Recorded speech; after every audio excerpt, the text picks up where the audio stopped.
All right. Good morning, everyone, and thank you for being here today. As we prepare for the 79th Annual United Nations General Assembly, we are reminded of the vital role that collaboration plays in ensuring the safety and security of not just New York City, but that of the expected visitors from the international community. This effort would not be possible without the strong partnership between the NYPD, our federal, state, and diplomatic security partners. Together, we bring a secure environment for all attending this global event centered here in New York City. To brief us first, I would like to introduce Interim New York City Police Commissioner Thomas Donlin. Okay, thank you, Commissioner. And I want to thank all of you for being here today. And I think it's important that you report on the outstanding work that the New York City Police Department handles in this UN General Assembly year after year after year. For 79 years, world leaders have been meeting here in New York City to discuss global policy at the UN General Assembly. And every year, the men and women of the New York City Police Department make that meeting possible. But of course, this is also a collective effort with other agencies, and that's how we accomplish our goals, working with others, which is very, very important. We have relied on partnerships throughout the years, and also I want to mention that also working with domestic and international agencies are also very, very important. And from my experience, having worked in the law enforcement community, that's also very crucial. And I know the NYPD has excellent relationships with these agencies all over the world, which is very important. I know these agencies that we will be working with. They're very talented people working in their agency, and I know a number of them very well. And the agencies I would like to mention are the Secret Service, the Diplomatic Security Service, HSI, the UN Safety and Security Services. They all play a major role. And these partners are dedicated professionals, and what's important is that they have experience handling this UN very important event throughout the years. So, you know, we are definitely in good hands with professionals, and that's very, very important to understand that. Over the next 2 weeks, everyone here is working towards the same goal: the safety of the UN General Assembly attendees, and also the people in the neighborhood here. That's important. And also the pedestrians that we see walking through the neighborhood, to make them feel safe. To do that, the NYP will be deploying resources across the city, involving every aspect of the New York City Police Department, from patrol officers to Detective Bureau personnel to special operations. And this will be a combined effort, an all-hands effort that, from my past experience, has always worked well. And I have been involved in this event throughout the years during my experience in law enforcement. You also see units from aviation, K-9, harbor, highway and traffic emergency services, and more. But as always, there will be additional security assets that you will not see, which is very, very, very important. There are eyes and ears that will be able to pick up any issues that we need to be made aware of, any suspicious activities. And we'll get into more details later on. But I can tell you right now, there are no specific or credible threats at this moment to this very important event. But I will say, with the components attached to the NYPD, in particular the intelligence analysts, who I worked with them for many, many years while I was with the terrorist task force at one time. So they play a key role, and it's very important for them to be part of this this event and contribute what they can. I will also tell you that our officers will be out there day and night, keeping you safe. And I worked in the counterterrorism and intelligence field for many, many years. I served on task forces along with dozens of different agencies, and I could say the agencies that are assigned here today, I work with them, have a personal relationship with them, which I think benefits the NYPD. And I know the dangers that we face and exactly what is at stake.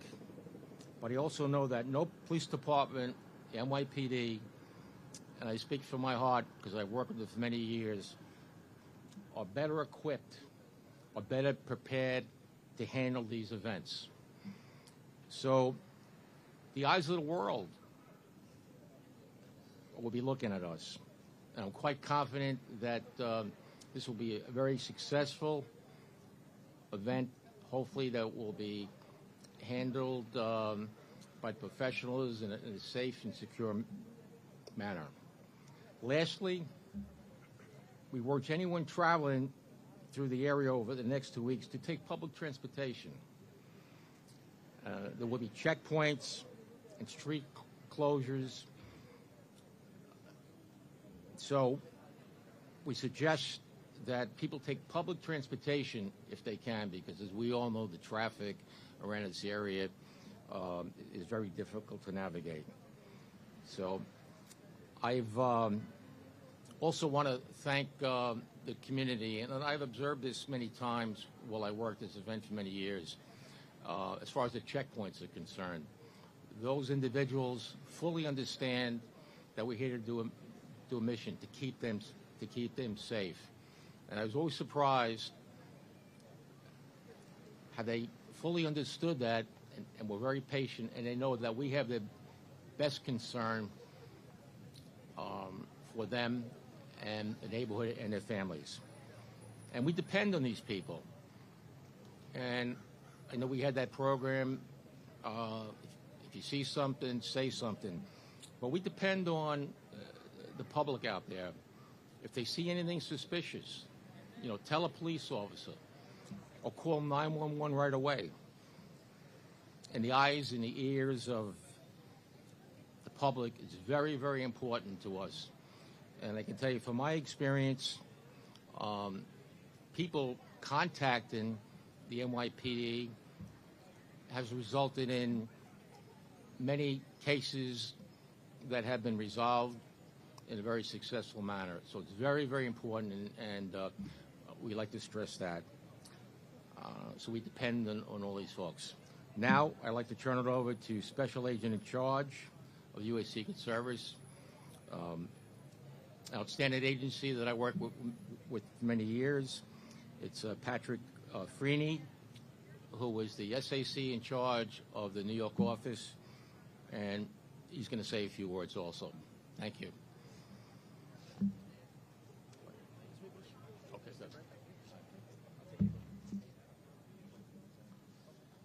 Thank you, Commissioner.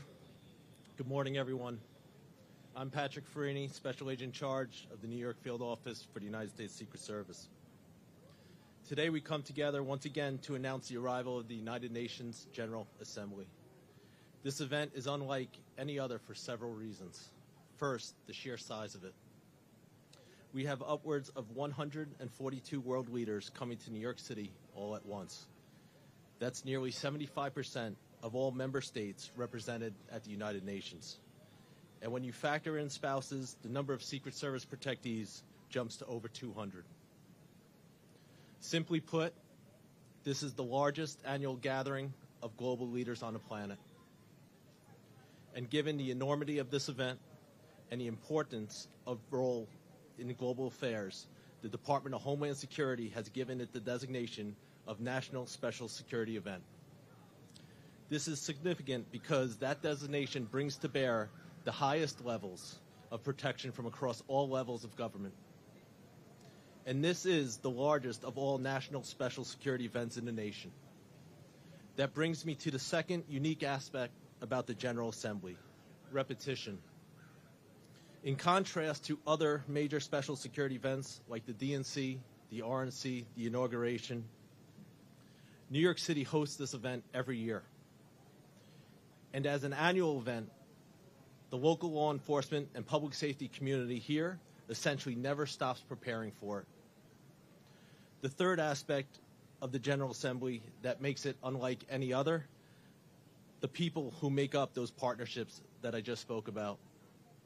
First and foremost, at a local level, there is no partner in the world like the New York City Police Department. The Secret Service traverses the globe in the course of its work, and no one brings the commitment to the mission or the assets to fulfill it quite like the NYPD. It is also worth noting that beyond the General Assembly, the Secret Service works with the NYPD to protect world leaders 365 days a year, which is why, in my mind, we share what must be the closest working partnership between a local and federal agency anywhere. So thank you, Commissioner Donlin, and your incredible team. Of course, our work relies on so many hands, from Homeland Security investigations to the Transportation Security Administration, including the Federal Air Marshals, the United States Coast Guard to the Federal Bureau of Investigation, and so many others, including the terrific partners who join us here today. As the General Assembly ramps up in the days ahead, I want everyone to know that the members of the Secret Service, along with this incredible team, will be hard at work, ensuring the highest level of security for our protectees. An operation of this size will inevitably cause disruptions around the city. Please know we are very mindful of the 8 million New Yorkers whose lives do not simply stop because the General Assembly is in session. We appreciate your patience over the next week. And as you move around the city, like the Commissioner said, if you see something, please say something. Thank you. I would now like to introduce the Special Agent in charge of the Diplomatic Security Service, Brian Wood. Brian. Thank you, Pat. Good morning. I'm Brian Wood, the Special Agent in charge of the Diplomatic Security Service New York Field Office. The Diplomatic Security Service is the law enforcement and security bureau of the Department of State, and the UN General Assembly is one of our biggest protection missions each year. During this year's UN General Assembly, the Diplomatic Security Service will coordinate with dozens of law enforcement partners to secure this event. More than 700 DSS personnel will help protect approximately 40 foreign dignitaries as they focus on important global issues. We welcome the opportunity to work with our law enforcement partners and help advance U.S. foreign policy and national security interests here in New York and around the world. On behalf of the Diplomatic Security Service, I wish to extend my sincere appreciation to the New York Police Department, the United States Secret Service, the United Nations Department of Safety and Security, the U.S. Marshal Service, the Bureau of Alcohol, Tobacco, Firearms, and Explosives, and all of our federal, state, and local law enforcement and emergency first responder partners for their excellent support and collaboration. Together, we will create a safe and secure environment for the 79th session of the UN General Assembly. This time, I'll now turn over to Chief Michael Brown with the United Nations Department of Safety and Security.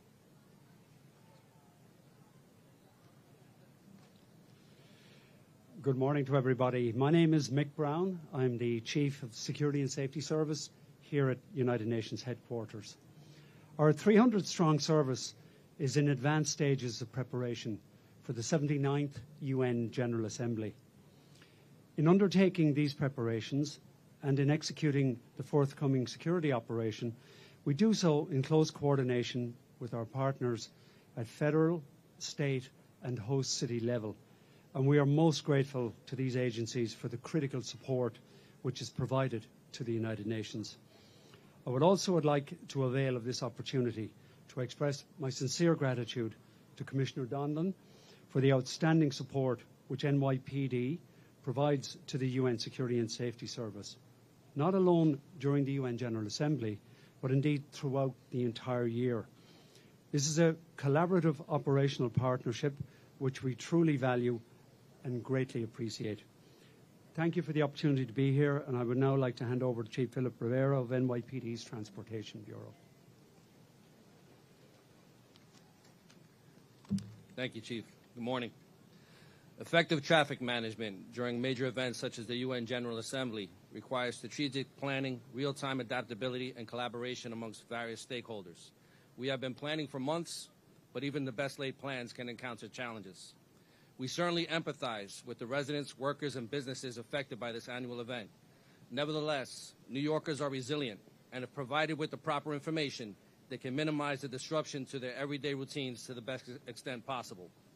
We are implementing our traffic plan at 5 a.m. this Sunday, September 22nd, a day earlier than usual, to coincide with the United Nations Summit of the Future, which many heads of state will attend. Hopefully, a teleportation plan will be on the table for the Summit of the Future, and traffic is a thing of the past. Unfortunately, we're not there yet. To minimize traffic shutdowns, expedite numerous delegations, and keep safety as our top priority, we will have dedicated escort lanes that will be in operation from 5 a.m. to approximately 7 p.m. every day from this Sunday, September 22nd, through Friday, September 27th. These lanes will be on 42nd Street and 5th Avenue from 42nd Street and 57th Street from 5th Avenue to 2nd Avenue. Cones will be placed down the center of the roadway to allow for medium and high-level escorts to travel east and west in the cone lane. The escort lane will reduce 42nd and 57th Streets to one lane of traffic in each direction. On 2nd Avenue, from 42nd Street to 57th Street, there will be a coned lane on the east side of the street for medium and high-level escorts. 2nd Avenue will have 3 lanes of traffic moving south with no parking allowed between 42nd Street and 57th Street.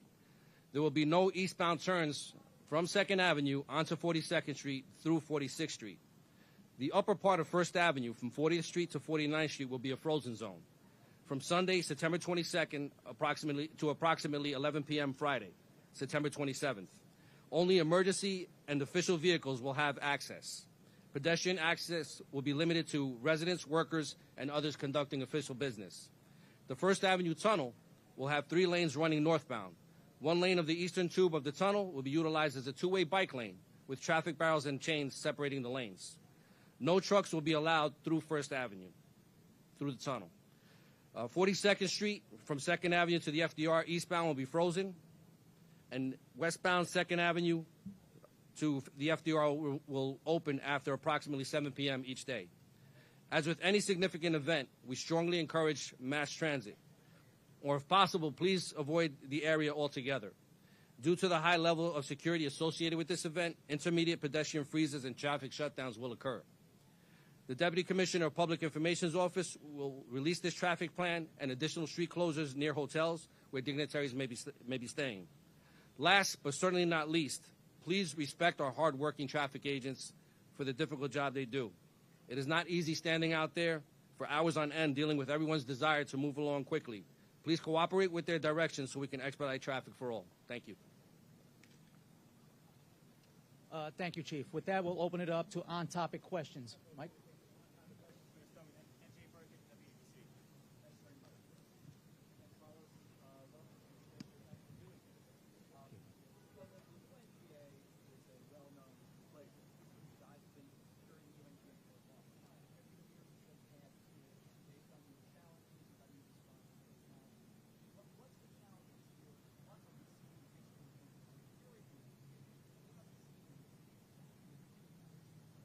Okay.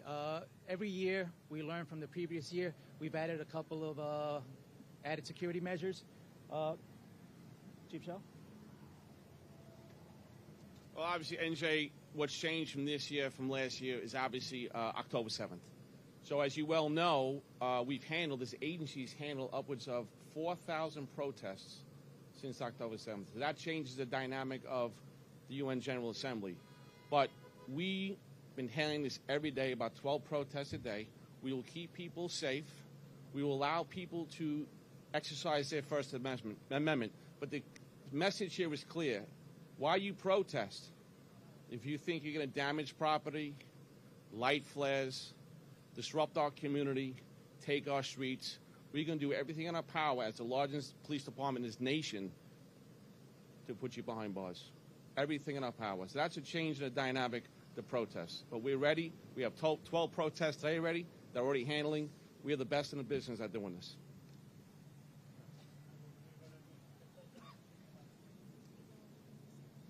Hello, Nicole.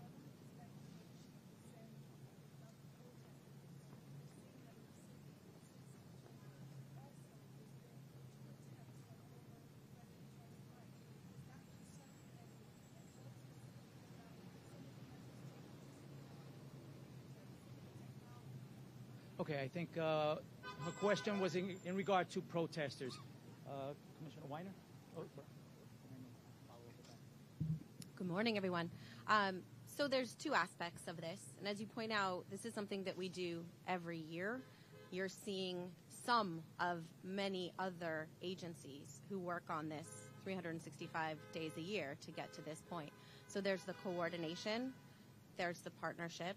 Each agency brings a special expertise to the table, and the real meat of it, getting all of the delegations around the city, protecting the sites, protecting the people, is well familiar. The threat environment, as Chief Schell has just alluded to, is quite different this year than it was last year. And so part of our preparation falls very heavily in the intelligence realm, trying to anticipate where the major disruptions might come from. So that's one piece, and that's something that we do, again, all day, every day, regardless of the UN General Assembly. Also, we know that things will pop up that we may not have anticipated. There will be surprises, and so having the flexibility and the mobility to move resources around to address them becomes incredibly important. As you point out, there are two regional wars, one which has widened, deepened, and intensified this week. There is political instability. There has been political violence, and not just in our country, around the world. There's deep-seated polarization. So these are all threats that we look at very carefully in coordination with our partners to figure out how to tailor our resources most effectively to deal with them. And then for the surprises, we have the mobility to deal with those in real time. Hold on, before we go to Aaron, Commissioner Dorchi, if you wanted to add on some of the technology. Yes, thank you. Thank you, Nicole, for the question. Recently, the former President Trump visited Brooklyn. And when he visited Brooklyn, our team did a walkthrough with the site agent, Secret Service, and other federal officials. Obviously, we know what happened in Pennsylvania. We deployed the drone up there, and the drone was looking for any anomalies, any crawl spaces that maybe the site agent or the officers, while they were doing the walkthrough, might have missed. In the event that there is protests that happens, and we anticipate a lot of protests happening, we're going to have our Joint Operations Center is going to be open, and every head of the agencies that you see behind me from the federal agencies they will have a representative in our Joint Operations Center. And we'll have our drones deployed, as well as multiple cameras, and as well as cameras that we put up in anticipation of some of the locations where we anticipate protests at. The cool thing about the technology with the drones this year is that I can send Patrick a link to the drones that he can watch real time of the protests occurring. And maybe he may need to make additional, put additional resources there, or make any recommendations for his team. So we are using technology. I'm not going to go into exactly each technology that we are using. There's some technology that you will see, and there's some technology that you will not see. All right, thank you. Next question was from Aaron Katersky.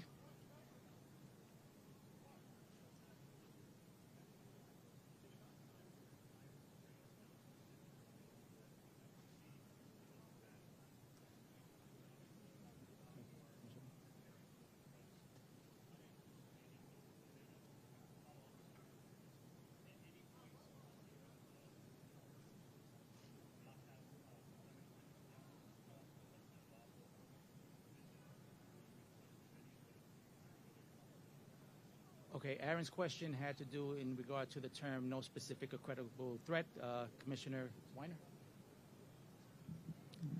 So yes, there are always terms of art in our jargon, and that one is an important one, and it's an important one to keep because sometimes there are specific and credible threats to a particular event. But you are touching on something really important, which is the chaoticness, the diversity, and the unpredictable nature of the threat environment. And we are united as an intel community at the state, at the federal level, in assessing that these are very different times, and you all report on the outcome of those threats daily. So the threat environment has certainly changed in ways that require us to anticipate and deal with a multiplicity of issues.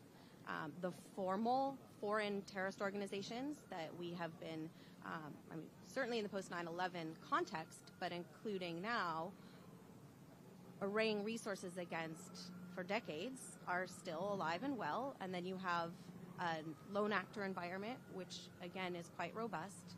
You have the October 7th effect, which has created ripples around the world and across ideologies that we are dealing with. Luckily, the tools that we have built and practiced on, again as an interagency body over the last 2 decades, are malleable, and they're quite effective at dealing with whatever threat presentation we have. We just have to make sure that we lean into our partnerships and that we lean into our intelligence work. All right. Next question is from Michael Sisak, AP.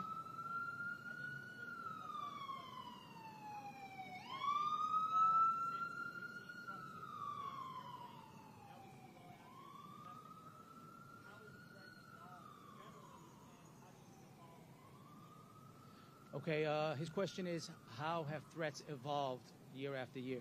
So I think... Okay, so what again is interesting and notable at this moment is it's not an evolution in the way of having one threat materialize, ascend, and then abate, and another one taking its place. Really, you've got all of the threats all over the world materializing at the same time, and that's the unique challenge of the moment. But again, we have dealt with each of these individual threats a lot over the last several decades, and especially over the last 2.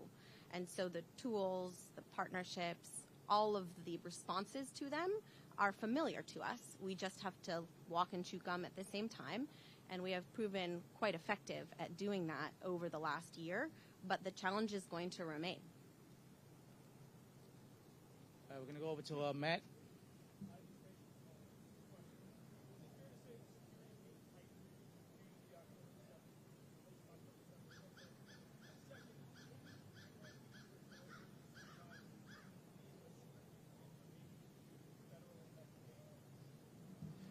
All right, we're going to answer your first question. First question was, is security this year being tightened? Chief, you want to answer? Yeah, we're not going to answer the second question. We'll go right to your first question. Of course, security is going to be tightened. General Assembly, in general, is a high-value target event, but we have protesters we got to deal with. And like I said, we're up to 4,000 this year in 11 months. That's the difference here. Okay, and to your second question, we're not going to answer it. And the answer to the second question is the answer is no. We're not being restricted from any information. All the executives that you see here are getting the intel briefs, and if you have the top-level security clearance or the secret clearance, you will get briefed on certain different things. But the answer is no to your second question. Yeah. Next question. Thank you. Tom Winter.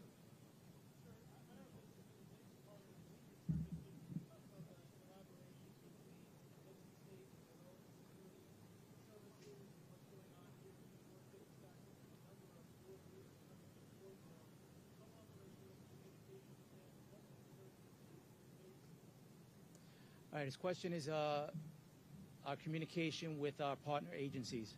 You want to take that? And Tom, your question is in relation to foreign security coming here? Yeah, so part of the advanced process is every foreign head of state, head of government that falls under Secret Service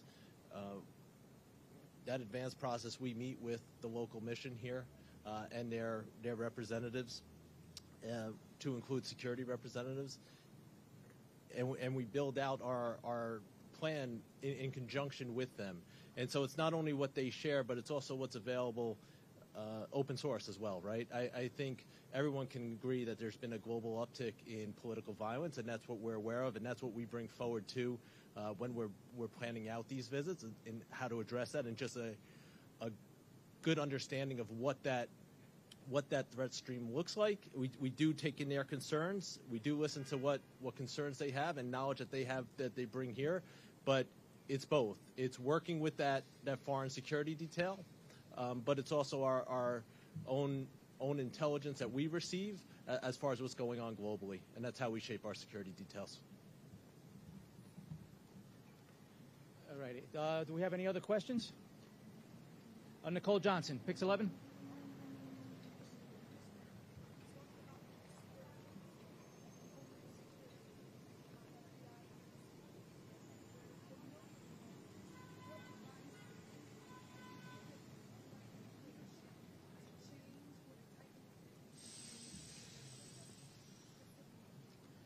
Okay. Nicole's question was Commissioner Donlan's previous law enforcement experience. Thank you, Commissioner. When I began my law enforcement career, I was assigned to the Joint Terrorist Task Force in New York City. And I can tell you that three of my mentors were first-grade detectives that were assigned to that squad. And one of the things I've learned, you have to listen and learn. And as far as my position now, I'm very fortunate that I have tremendous staff here with the chiefs, the inspectors, and others. And I listen to what they say. I don't operate in a vacuum. You know, that word team concept is used many times, but I truly believe in that. And I will not make a decision until I hear all the facts and understand it. So they play a huge role with my position. And I think many of you should understand a number of these individuals, quite a number, you know, they're highly educated, graduate degrees, law degrees, smart people, tremendous amount of experience. And I'm very fortunate to be with them and, you know, developing an open relationship with them. And as I say, I don't operate in a vacuum. That's not my style.